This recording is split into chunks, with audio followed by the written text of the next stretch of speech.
All right, well, after dropping game one, the Bucks are now plus 270 to win the series. Before this segment started, Kenny, I heard you say you were thinking about taking the Bucks before game one, and now you are out on that. Am I right?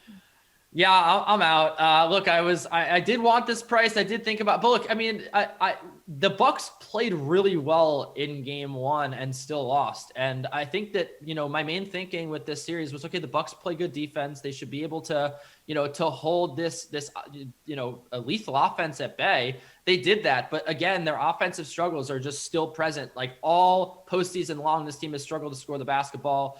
Shooting this well from three and still not winning, I just don't think that they're going to be able to get across the finish line. I'm willing to admit that I was wrong coming into this series, and I thought the Bucks had enough shooting here to kind of outlast the Suns, who don't have great shooting, but it just hasn't been the case. And I think DeAndre Ayton should have a real good stranglehold on this series, and maybe even a Finals MVP. So I think that the Suns here win in probably 6 games.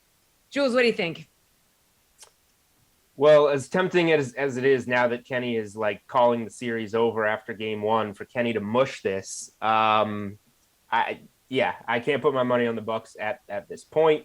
I think the Suns have too many advantages, like we pointed out, and the advantages are with their best players too, with Ayton's matchup, with Booker and Paul.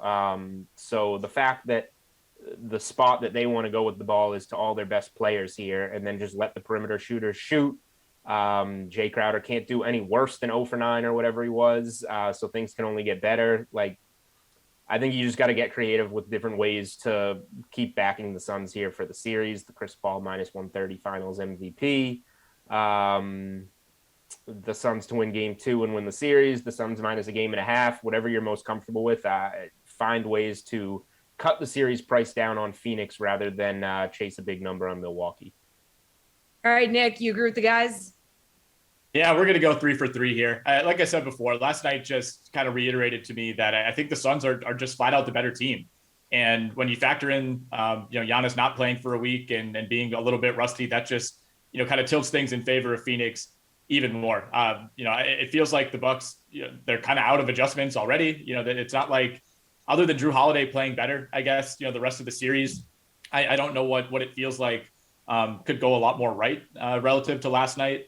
It's just so devastating to have that shooting game that you've been waiting for to hit 16 threes and still lose by double digits. It would almost would have been better like if Giannis didn't play last night and the Bucks had a horrible shooting night and you lose by 30 and you're like, all right, well, we're bringing Giannis back. We can shoot better. It's like so much went right for the Bucks to still lose handily.